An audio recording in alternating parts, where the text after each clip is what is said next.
Gambia with Ibrahim Ajata next on GRTS.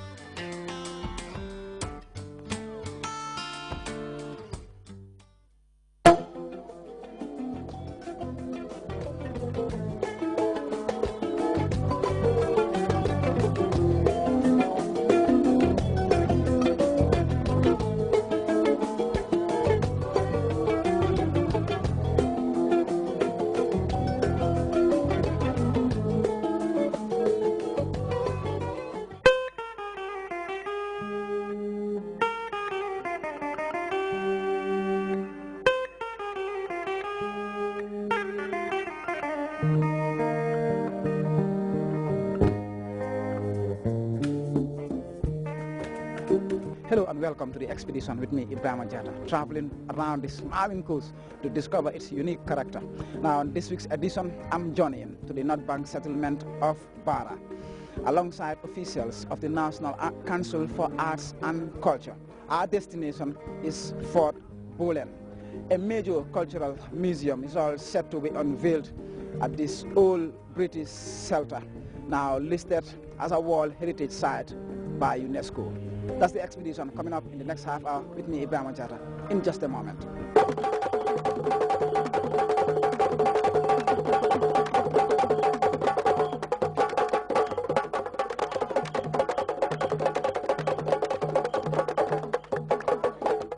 Situated right across Banjul, Bara's Fort Bullen has survived almost 2 centuries since its erection by the British, whose need of the fort stems from a strategic position which gave them unchecked control over the river Gambia, allowing them to successfully intercept slave ships.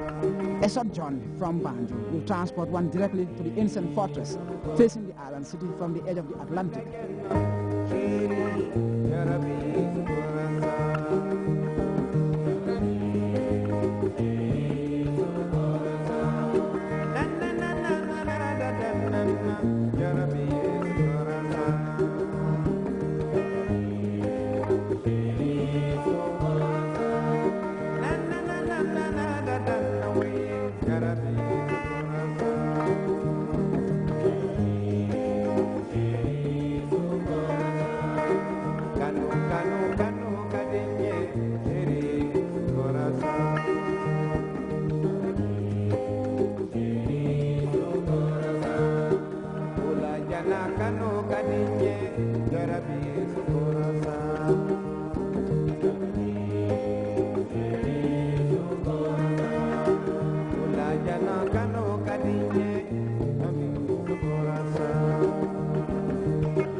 In order to fully understand the history of Bara, Nyomi, and the successive events which led to the elimination of the Atlantic slave trade, one has to know the tale behind the fort's construction by a British naval commodore called Charles Bullen.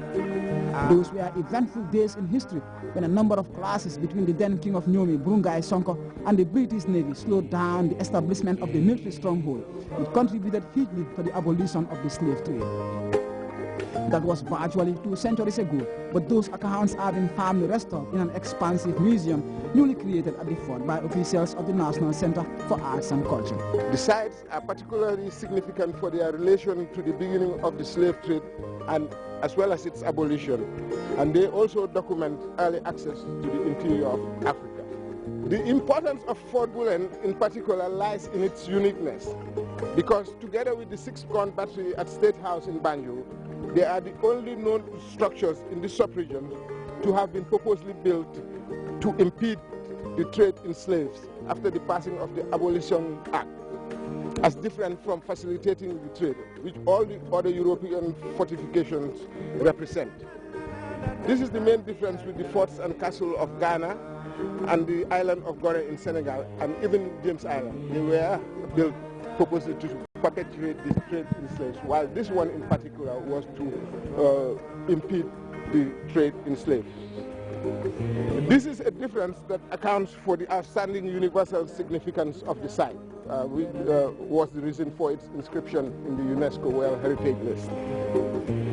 Work on improving the conservation conditions and interpretation of this site started more than a decade ago as part of efforts to gain inscription in the World Heritage List. It may be recalled that the site was last used as a military outpost during World War II when Senegal sided with the Vichy government in France, surrounding the Gambia with a potentially hostile enemy. During that time, the British modified the gun emplacements and ammunition magazines to accommodate 20th century weapons, some of which are still visible.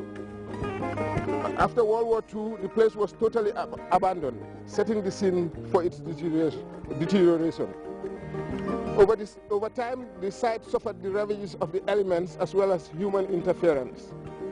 The seafront was particularly threatened, as well as the 20th century additions. Between 1996 and now, several interventions were made to arrest the deterioration and make the site more comprehensible to visitors, thanks mainly to the support of UNESCO and the Gambia government.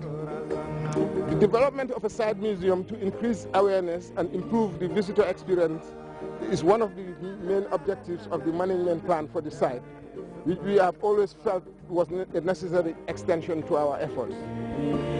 Thanks to the British High Commission, we have now been able to realize this objective. This museum also stands to realize another objective of the management plan, which is to make the site beneficial to the communities that live around it. Apart from allowing visitors to spend more time in the site and all the attendant benefits that come with staying longer in the vicinity, we plan to make space for community artisans, or craftsmen and cultural groups to sell their products and exhibit their performance traditions to visitors. How far we have succeeded with this museum will be left to you to judge when you visit.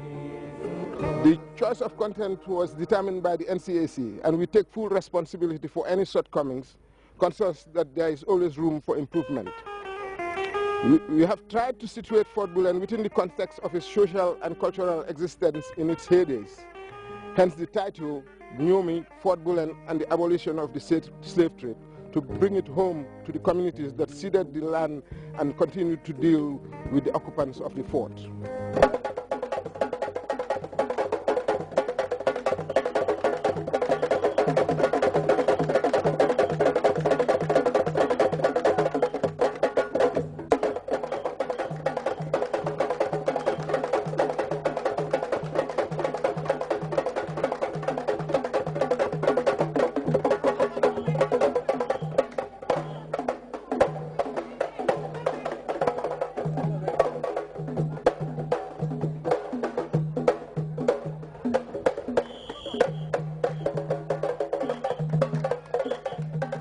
In the exciting exhibition, we embodying the history of Nyomi and the fort in the 1830s. Visitors will find considerable records of local and British activities, including an extensive list of Nyomi's kings and queens.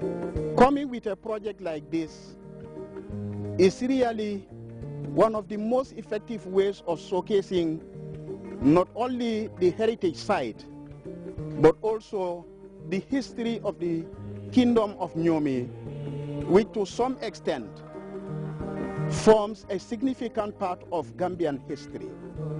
NBR Governor Lamin Queen Jammeh expressed appreciation and wonderment at the brilliant historical archives defining Fort Bullen's newest structure.